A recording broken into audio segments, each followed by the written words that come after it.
Como o cinema dos Estados Unidos queima o filme do capitalismo. Meteoro Brasil. Meteoro Brasil. Álvaro, você me decepcionou profundamente, tá? É uma coisa que eu preciso dizer aqui pra vocês que estão no chat, pro Álvaro, que eu gosto bastante, eu curto bastante o conteúdo do Meteoro Brasil. Mas assim, você me decepcionou. Porque você acabou com o nosso meme. O meme criado pelo... Você acabou com o meme do Luigi. Você aceitou o debate com Mamãe Falei.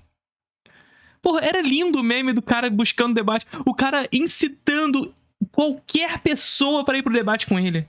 E o Meteoro Brasil acabou com isso. Nos tirou esse meme da gente. O que resta de nós? Resta de nós o meme de Mamãe Falei também. Falando que o parasita de Parasita, o filme, é o pai. Pô, mas esse meme é insuperável. Esse meme nunca vai sumir. Vamos lá. Como o cinema dos Estados Unidos queima o filme do capitalismo, me diga, Álvaro e Meteoro. Como o capitalismo é retratado no cinema dos Estados Unidos? Bom, você pode me dizer que depende do filme, claro. Mas também depende da época em que o filme foi feito. Hoje, a gente vai tentar entender como... Sempre, contexto, aquilo que a gente estava conversando agora. Contexto é sempre importante para analisar qualquer coisa. Todo filme é produto histórico, de algum momento histórico, de algum espaço, inclusive.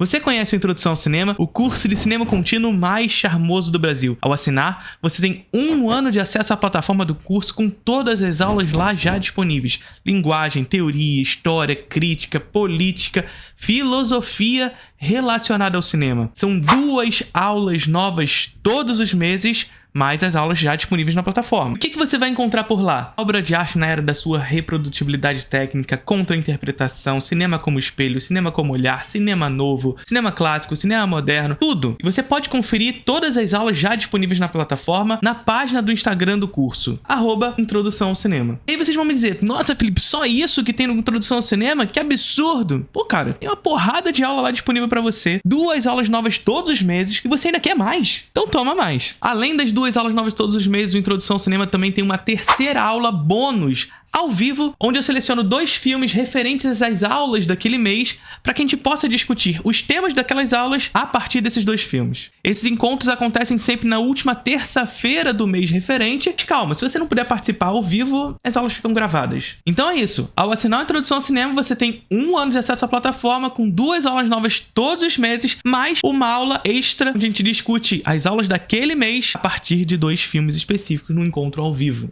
Espero que curtam. Qualquer dúvida que vocês quiserem, vocês podem chegar no meu Instagram, perguntar tudo o que vocês quiserem sobre a Introdução ao Cinema. Mas o que eu posso garantir é que eu tenho certeza que você não vai se arrepender. Faça parte da Introdução ao Cinema. A percepção do capitalismo foi mudando nesses filmes ao longo das décadas. E para isso, a gente vai contar aqui com vários exemplos. Tipo, Luva de Milhões, Eles Vivem, Náufrago, Até o Fim, O Lobo de Wall Street e também Coringa. Você vai descobrir coisas novas em filmes velhos, mas também vai descobrir coisas ruins em histórias boas.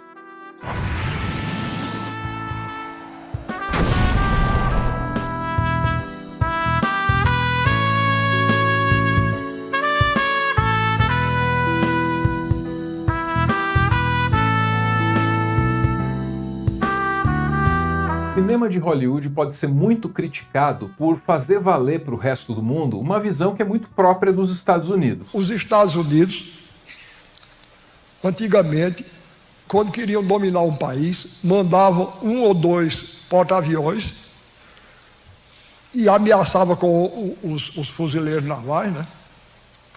Mas hoje eles mandam Michael Jackson e Madonna. Não precisa não, é mais barato e é muito mais eficiente. Mas existe... A gente já reagiu, inclusive, a esse vídeo do Suassuna aqui no nosso canal. É um vídeo antigo, mas a gente reagiu. Mas é um pouco disso. Os Estados Unidos continua se utilizando do aparato militar para dominar também ideologicamente os países. Porque a grande questão é essa. Você primeiro invade territorialmente e em seguida vem o domínio ideológico. Essa é a prática convencional dos Estados Unidos historicamente. Mas eles perceberam que não necessariamente esse domínio territorial é necessário. Ele é necessário quando o domínio ideológico, a princípio, não funciona.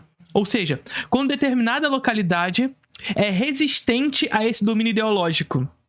Então, por exemplo, se um país rejeita a entrada desse domínio ideológico norte-americano, a princípio, censurando essa entrada por algumas medidas protetivas dessa indústria local, para que a indústria local não quebre com essa entrada do cinema dos Estados Unidos e tudo mais, com o cinema, com a indústria dos Estados Unidos como um todo, o que eles fazem? Ora, tem petróleo, tem coisa ali, e aí tem petróleo não, tem bomba, né? E aí eles entram. Aí domínio territorial, seguido do domínio ideológico. Mas quando a indústria é fragilizada, inclusive no debate político, é mais fácil de entrar. Aconteceu no Brasil, por exemplo, na década de 80. O Brasil tinha uma indústria forte e crescente, mas um caminho político fragilizado no momento da reabertura política. Foi um fator de fácil absorção, portanto, das dinâmicas internacionais, sobretudo da ideologia estrangeira, no que tange ao neoliberalismo no terceiro mundo. A importação do neoliberalismo vindo dos governos Thatcher e Ronald Reagan, usando da América Latina como laboratório dessas experiências neoliberais por aqui. E se destrói essa indústria nacional sem a necessidade de se dominar territorialmente a partir do exército. Tá ligado? Então o exército não teve a necessidade de chegar aqui, invadir o Brasil para destruir a indústria local e entochar filme americano. Porque a dinâmica da política interna nacional estava fragilizada em um momento específico da nossa história. Né? Não só em um momento específico da nossa história, mas nossa história, no geral, sempre foi meio rabinho entre as pernas para os Estados Unidos, tá ligado? Então eles não precisaram invadir territorialmente. Mas se você pega, por exemplo, a Índia e a China, por que os Estados Unidos nunca invadiram a Índia e a China? Porque a Índia e a China têm sistemas protetivos fortes para manter uma indústria cultural forte nesses lugares, impedindo a entrada massiva do cinema norte-americano, cinema e indústria da cultura norte-americana. Constantemente, os Estados Unidos acusa Índia e China de censurarem a indústria, censurarem a cultura, etc e tal. Mas por que não conseguem entrar lá? Porque eles não são malucos de entrar em guerra com a Índia e com a China. Porque eles têm uma coisa que os Estados Unidos também têm, bomba atômica. Então eles não são malucos de fazer isso, de entrar em guerra com a Índia e com a China, que são dois países que são hegemônicos no que tange ao seu aparato militar também. Existem sim alguns filmes na produção de Hollywood que são verdadeiros pontos fora da curva nesse sentido. É verdade, existem no cinema dos Estados Unidos filmes com mensagens críticas ao capitalismo. Quer ver um exemplo? Eles Vivem, filme de 1988. Falamos sobre Eles Vivem lá no Desencontros, vai lá. Esse filme foi durante muito tempo um exemplo quase solitário de crítica dura e explícita assim, ao capitalismo. Nesse filme, a desilusão com o sistema está representada num cara que acha esses óculos aqui. Ele encontra esses óculos. Uma vez que ele coloca esse negócio, ele percebe que o mundo é dominado por esses alienígenas e que existe toda uma realidade que ele não enxergaria normalmente. Uma realidade em que ele é manipulado a fazer coisas que ele não quer. Por trás de cada anúncio tem uma manipulação secreta e no dinheiro está a mensagem mais importante de todas, né? Esse é o seu Deus. O John Nada, ele é apresentado como um trabalhador. Vou tentar não falar muita coisa sobre Eles Vivem pra vocês verem o que eu acho sobre o filme lá no Desencontros, tá? Vai lá se você quer saber o que eu acho sobre o filme. É pobre pra caramba, que é vítima desse sistema. E aí quando ele se descobre nessa situação, ele quer lutar. E pra lutar ele precisa de aliados, né? Só que o melhor amigo dele mesmo, que é outro pobre ferrado lá, não tem muito pra perder, ele não quer pôr o óculos, não quer ver a realidade, né? Ele se recusa, o John Nada tenta obrigar e os dois caem numa das cenas de luta mais longas que você já viu. São quase 10 minutos de pancadaria por causa de um óculos. I'm giving you a choice. Either put on these glasses. E uma luta supostamente inútil, o que é brilhante nesse momento específico do filme. Or start eating that trash can. Toda essa cena é sobre a dificuldade. Parênteses, o episódio sobre Eles Vivem não é o último que aconteceu ontem. O que a gente conversou ontem foi sobre Tropas Estelares, que é um outro filme para discutir bastante imperialismo, capitalismo e etc e tal. Dificuldade de se reconhecer, de se aceitar como explorado. Da mesma forma que os alienígenas do filme são a representação de uma elite que explora. A crítica ao capitalismo tá ali, muito embora o diretor, que é o John Carpenter, não coloque na obra a pecha de anticapitalista, ele não chega a esse ponto. It's really unrestrained capitalism that I'm criticizing. I'm a capitalist. I love capitalism. I love making money. But unrestrained capitalism leads to depressions. It leads to the recession that we had. So the 80s never ended. They're still here. They're still on Earth exploiting us. We just need the glasses. No, we do. We do. More than ever. Ao longo das décadas, É o problema, né, Carpenter, que os óculos nos mostram que as contradições são inerentes ao capitalismo. Não tem como melhorar o capitalismo internamente. É por isso que a gente diz que o próprio capitalismo, ele dá luz às suas contradições, mas ele busca a solução interna. E na medida em que ele permite a crítica interna do capitalismo, ao mesmo tempo ele mercantiliza essa crítica e torna-a, portanto, inofensiva. Tá ligado? Então ela é uma crítica ao capitalismo, mas ainda assim é estadunidense. E sendo estadunidense de alguma forma, sob aquele contexto específico, ele mercantiliza essa crítica, tornando a crítica ao capitalismo inofensiva e, portanto, não anticapitalista. essa crítica ao capitalismo foi ficando mais clara e mais frequente em alguns dos filmes de Hollywood. Em 1988, era Eles Vivem, com aquelas representações, aquelas fantasias, aquelas alegorias alienígenas. Aí chega nessa década e a crítica ao capitalismo vem de maneira muito mais crua, mais real e dramática. Nomadland, de 2020. Esse filme é sobre uma mulher que perde o emprego depois que a indústria em que ela trabalhava vai à falência. Aí depois disso ela passa a viver numa van. Não assisti, mas eu acho difícil ser mais potente do que Eles Vivem. Roda pelos Estados Unidos procurando lá algum trabalho temporário. Ela vive cada dia sem saber o que vai comer no próximo, faz cocô num balde, passa frio pra caramba e tem relações trabalhistas de quando em quando com grandes marcas, que são bem-sucedidas no capitalismo, né? No Natal, essa personagem aí vai reforçar a equipe da Amazon, por uma mixaria lá. E os sofrimentos dessa mulher, que vem de uma família empobrecida da classe média dos Estados Unidos, os sofrimentos dela são invisíveis para os outros. Tem quem tente dar glamour para essa situação, tem quem tente dar um sentido para essa vida de merda que ela tá levando, né? Tem quem tente convencer essa mulher de que é assim que tem que ser mesmo. What the nomads are doing. Nesse estilo assim que o Álvaro tá citando pra gente, eu recomendo que vocês assistam Os Renegados, da Agnes Varda, que é um filme muito mais interessante. É uma espécie de Cidadão Kane às avessas. Então assim, se Cidadão Kane começa com a morte de Kane, Os Renegados começa com a morte da moça. Só que Kane morre na sua cama, quentinha, delicinha, sabe? A moça morre numa vala. E o filme começa com a morte. E a partir da morte, a descoberta de quem era aquela moça, a partir dos relatos das pessoas que passaram por ela. Assim como Cidadão Kane, que vai sendo descoberto quem era Cidadão Kane a partir dos relatos. A Agnes Varda faz isso, só que às avessas, sobre uma pessoa que é renegada por essa sociedade capitalista, que tenta a todo custo escapar dessa sociedade, mas que inevitavelmente é submetida a ela. Existe uma inevitabilidade nesse sistema. Você vive nele. A despeito de você não crer nele, você não querer ele, se você deseja superá-lo, você vive nele. E você é submetido, portanto, a essas contradições. Então, Os Renegados, de Agnes Varda. Doing is not that different than what the pioneers did. I think Fern's part of an American tradition. Um detalhe importante e interessante sobre esse filme, Nomadland. Eles pegaram algumas pessoas que vivem naquela situação de pobreza, de miséria nos Estados Unidos, que vivem aquela vida de nômades, é assim que eles chamam, né? Para interpretar elas mesmas no filme. É uma realidade. E aí, veja comigo aqui se não é curioso, né? Na década de 80, para criticar o capitalismo, o cinema dos Estados Unidos precisava recorrer a simbologias, a alegorias, a fantasias.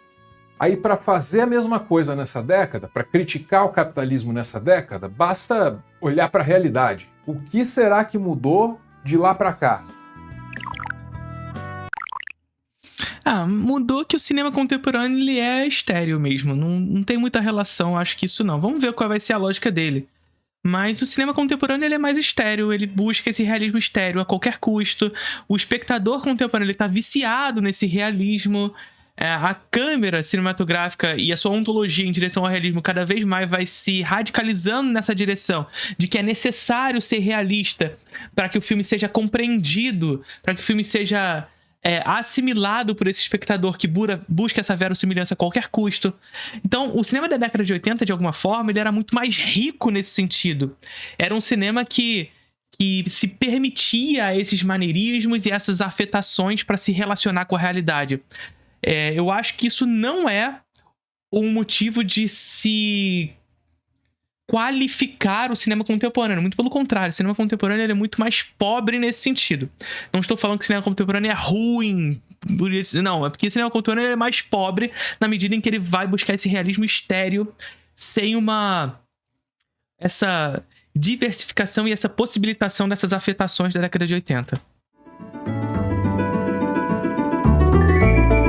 Hoje, na nossa mostra de arte digital, o pretensioso nome da televisãozinha aqui no fundo, nós temos Mason London. Daí mais um loop de animação do cara. Eu acho que não precisa ter assim muita sensibilidade e subjetividade para saber como isso se relaciona com o tema de hoje, né?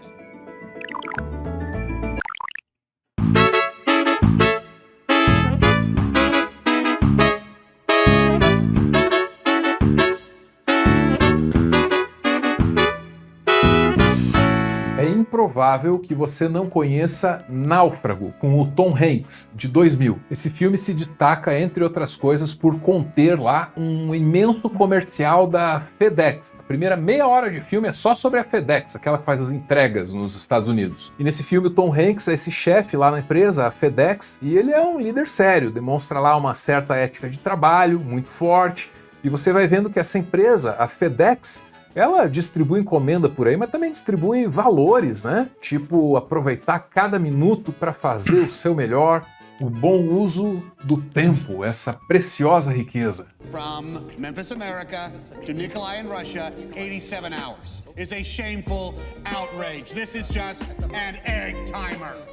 What if it had been something else? Aí um dia, esse chefão lá da FedEx, rapaz, sofre um acidente, vai parar numa ilha deserta. E nessa ilha selvagem, ele manifesta os mesmos valores com os quais ele conduzia a empresa. Ele trabalha, ele usa bem o seu tempo, ele vai desenvolvendo esse ambiente selvagem, vai tornando essa ilha mais confortável para ele na medida do possível.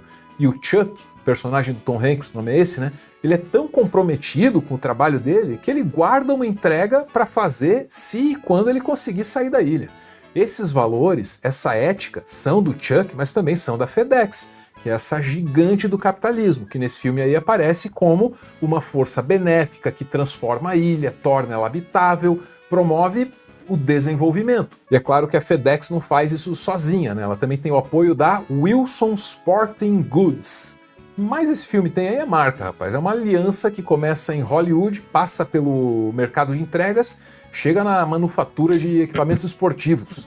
Nesse filme, o capitalismo é uma força benéfica que gera progresso e que, mesmo no meio de uma crise terrível, mantém o respeito pelo que é dos outros, pela propriedade privada, que é sagrada no capitalismo. E isso é o que fica demonstrado quando o Chuck resolve guardar o pacote para entregar a si quando ele conseguir escapar. Hi. Hi.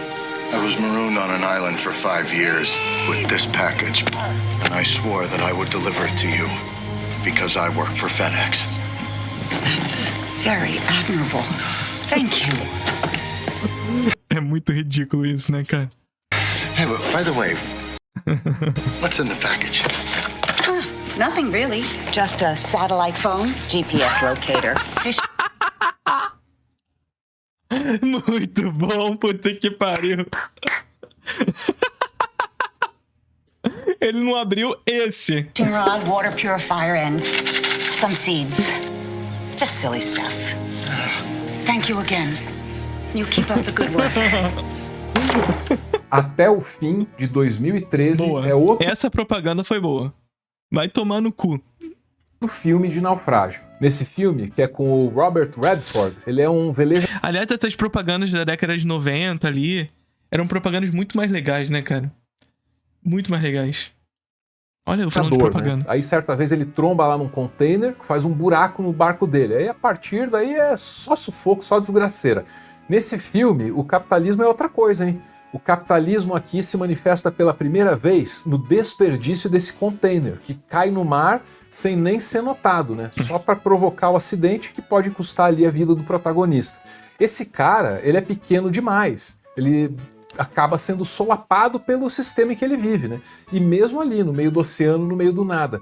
Para o capitalismo, a perda do container é um problema pequeno, que ele nem nota. Já para o homem, é enorme. E essa pequenez do personagem diante desse sistema que opera tudo nas mais largas escalas, essa pequenez impede ele de ser notado. Isso fica demonstrado quando um navio idêntico ao que derrubou o container vai embora sem nem enxergar o coitado que está ali. Note que o capitalismo foi bem mais legal com o Tom Hanks em 2000 que com o Robert Redford em 2013, né? Nesse filme aí, até o fim, as empresas não são nomeadas, mas foram elas que derrubaram o container, foram elas que não puderam ou então não quiseram resgatar o personagem lá do Robert Redford. Percebe aí o que mudou? Em 2000, o capitalismo aparecia salvando alguém do naufrágio, né? Aí 10 anos depois, ele estava afundando o barco e deixando morrer no mar. No próximo segmento, a gente vai trazer mais alguns filmes para tirar deles alguma noção assim de como eram e como agora são retratados os ricos no cinema dos Estados Unidos. Mas antes de continuar essa... Eu sinto que as explicações que o Álvaro tá trazendo aqui são ilegais. Mas eu tô sentindo que tá um pouco de cherry picking, sabe? Selecionando os filmes, mas não tem uma correlação exatamente com a realidade. Sabe o que eu quero dizer? Porque, por exemplo, quando ele fala, tipo, o Náufrago e depois o filme do Redford. Antigamente se tratava assim e hoje se trata dessa forma. Pô, mas mais ou menos na época que foi lançado o Náufrago, foi lançado Tropas Estelares, por exemplo, que é um filme super crítico ao sistema. Crítico ao sistema e parte pra sátira, em 1997. Dizendo ele, Álvaro, que na verdade essa era uma prática da década de 80. Mas percebe que isso vai mudando... A maneira como se filma vai mudando, mas também não é como se a gente pudesse fazer esse cherry picking aí, selecionar alguns e por esse filme e aquele outro ali a gente definir como é o cinema de maneira mais geral. A gente tem que fazer uma análise um pouquinho mais aprofundada nesse sentido. Então, assim, de fato, o cinema da década de 80, ele era muito mais permissivo a essa fantasia, a esses maneirismos, a essa afetação. E conforme a gente vai avançando no tempo, a gente vai vendo que o cinema vai sempre em direção a um realismo mais estéril. Mas a década de 90, por exemplo, é uma década que ainda se permite a esses maneirismos. Em filmes como Instinto Selvagem, em filmes como Tropas Estelares, em filmes como esses percebidos na década de 90 ainda.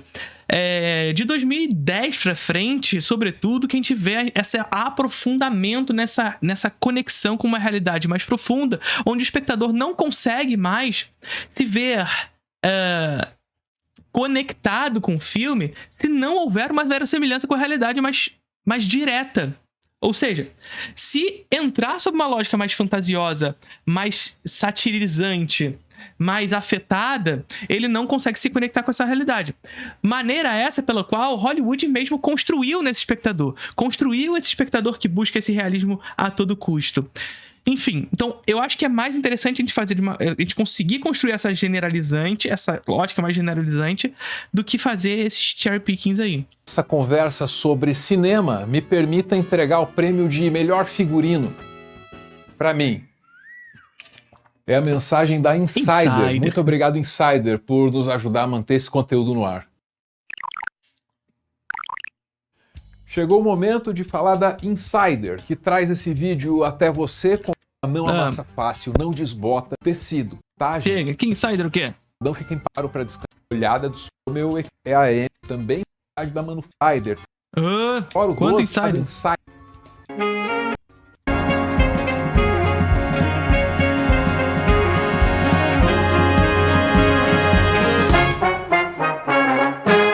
Você já viu um filme... Perdi a oportunidade de falar da introdução ao cinema, né? Chamado Chuva de Milhões. A versão mais conhecida é a de 1900. Inclusive, rapidamente, se vocês querem me ver falando sobre Star Troopers, vai lá no Desencontros. Que foi no último Desencontro, no Desencontro 5, a gente falou sobre o filme. 180. Aliás, falamos bastante. Eu fui ver depois, a gente ficou quase 25, 30 minutos falando sobre o filme. 85. Essa era a versão que passava de quando em quando na sessão da tarde e que a gente no Brasil conhece melhor. Só que a história, o roteiro desse filme aí, isso é muito mais antigo. Essa história foi contada no cinema várias outras vezes antes. A mais antiga é a de 1914. Então esse filme é sobre um cara que, para ter direito de receber lá uma herança, ele precisa gastar 30 milhões de dólares em 30 dias. Se ele conseguir gastar tudo isso, aí ele prova que ele sabe ser rico. Então ele precisa provar que sabe ser rico para continuar sendo rico, porque aparentemente ser rico dá muito trabalho. Você nunca teve um cartão de crédito em toda a sua vida. Pense em gastar $1 milhão por dia. Durante um mês, ficando sem nada no final. E aí, ao longo do filme, esse cara vai torrando dinheiro e se tornando infeliz. Administrar o dinheiro para ele vira uma tarefa pesada demais, isso vai complicando a vida dele, aí ele começa a perder todas aquelas coisas que seriam mais importantes que dinheiro, né? Coisas imateriais, intangíveis, amizade, afeto. Nesse filme, o dinheiro se revela um fardo, um peso que o rico é obrigado a carregar. A conclusão final é de que o dinheiro pode te fazer infeliz. Então, se for assim, é melhor você ser grato aos ricos. E claro, a disposição que os ricos têm de administrar todos os recursos em nosso nome. É um favor que eles fazem. Então, diante de tudo isso, você tem que ser, de novo, grato e humilde também. Sim, você que é um pobre tem que ter humildade para aprender com o rico a administrar o pouco aí que você tem. Financial discipline. Let's say your income is like a pie. Tão difícil. There's a piece for everything you buy. Cut portions wisely. Don't be unnerved, or it will all be gone before everyone is served. E agora vamos de 85 para 2014 com O Lobo de Wall Street. Nesse filme, a gente acompanha a trajetória profissional, ou nem tanto, de um cara chamado, Jordan Belfort. É o personagem do Leonardo DiCaprio. Ele cedo na vida já percebe que trabalhar não dá dinheiro, né? Então o melhor é estudar. Aí o que ele vai estudar, rapaz? Estelionato. John, one thing I can promise you, even in this market, is that I never ask my clients to judge me on my winners. I ask them to judge me on my losers because I have so few. E de fato, né, cedo na vida ele já se revela ali um ás... Que, aliás, eu tava lembrando de um corte que a gente fez aqui há um tempo atrás, dos Jovens Negócios, indicando 5 filmes para enriquecer. E um dos filmes que os Jovens Negócios indica é o Lobo de Wall Street. É basicamente ele dizendo assim, para enriquecer, seja um filho da puta. Tá ligado? Então assim, quer enriquecer no capitalismo? Aprenda com Lobo de Wall Street. Seja um filho da puta. É fácil. Um trambique. Ele enriquece, começa a viver uma vida cada vez mais doida, cada vez mais cheia de excessos. E nesse filme, o dinheiro vai se revelando uma outra coisa. Aqui, o dinheiro é essa coisa que corrompe, que corrói. O dinheiro, no Lobo de Wall Street, dilacera a mente. Mas é claro que ele cria toda uma narrativa bonita sobre como o filme nos ensina a vender. Vender o quê, porra? O que ele tá ensinando a vender? Só que pra essa galera não importa, tá ligado? Não importa. Porque eles vendem curso pra ensinar a vender curso, por exemplo. É isso que eles fazem. Eles fazem você pagar de trouxa. Eclipsa o caráter e intoxica o corpo. Key to success in this racket is this little baby right here. It's called cocaine. O dinheiro que garante o conforto lá do Belfort é o mesmo que faz ele rastejar. E quando esse cara, nessa posição de tanto poder assim, rasteja, ele coloca um monte de gente pra rastejar junto com ele. Nesse filme, é isso que o dinheiro faz. Name of the game, move the money from your client's pocket into your pocket. Right, but if you can make a client's money at the same time, it's advantageous to everyone, correct? No. Ensinar a vender a caneta é ensinar que você pode ser o próximo Silvio Santos. Como é que é o nome mesmo? É o mito da garagem, né? O Silvio Santos era camelô, o Walt Disney vendia jornal. A A24 nasceu na estrada, quando eles estavam viajando de carro. A Microsoft nasceu numa garagem.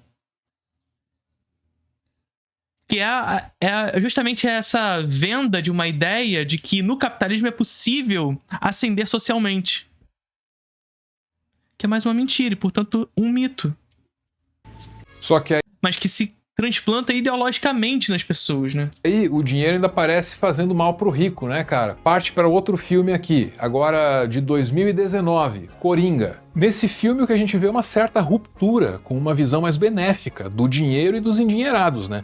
Os endinheirados, aliás, sempre estiveram muito bem representados entre os heróis, e o Batman é um exemplo, se não o melhor.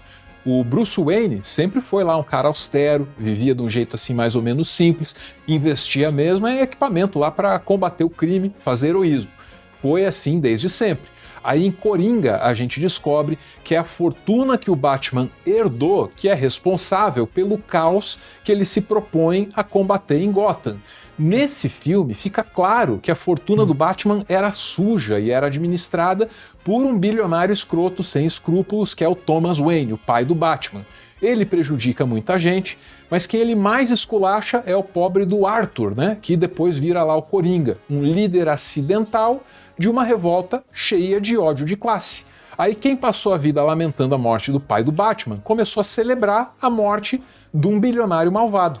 Então em Coringa o dinheiro aparece como uma arma que é capaz de causar opressão e que é usada de maneira indiscriminada pelo opressor. Agora compara essa visão com a dos filmes anteriores. Em Chuva de Milhões, o dinheiro é um fardo que o rico faz o favor de carregar. Em O Lobo de Wall Street, o dinheiro é essa força que degrada e que intoxica o rico. Em Coringa é o contrário, o dinheiro é essa força que degrada e envenena o pobre. Percebe como a visão do dinheiro e do endinheirado foi ficando mais negativa, foi ficando mais amarga ao longo das décadas? E se atente às datas, né? Lembre que a primeira versão de Chuva de Milhões era de 1914. Aí o último remake, foram vários, veio em 1985. O que é uma coincidência bastante significativa, porque foi a partir da metade da década de 80 que a desigualdade disparou nos Estados Unidos e começou a ser um problema visível. Então, é aquilo que eu falei, eu acho que é interessante essa construção narrativa, esse storytelling do Árvore Bárbara aqui,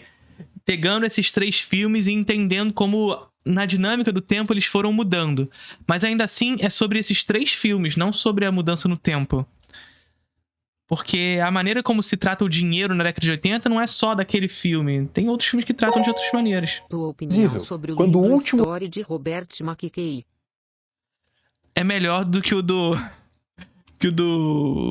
Sid Field. O remake foi lançado, a metade mais pobre dos Estados Unidos tinha acesso a 19% da riqueza gerada no país. Aí, quando saiu Coringa, em 2019, isso estava perto de cair para 10%. É uma perda enorme. Conclusão, na medida em que a desigualdade foi crescendo, a visão dos ricos e do dinheiro foi mudando para pior. E aí, ainda me apegando a esses exemplos da ficção, eu te lanço uma pergunta aqui para encerrar. Se a gente acabar como Coringa, que tipo de cenas pós-créditos a gente vai viver depois?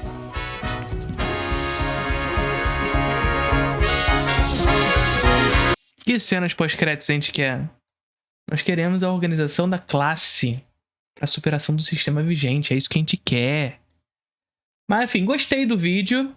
Eu acho que tem esse problema ali, né, de um cherry picking das escolhas dos filmes, porque de fato é possível enxergar filmes que tratam da relação capitalista no passado, que são até mais disruptivos do que os percebidos hoje.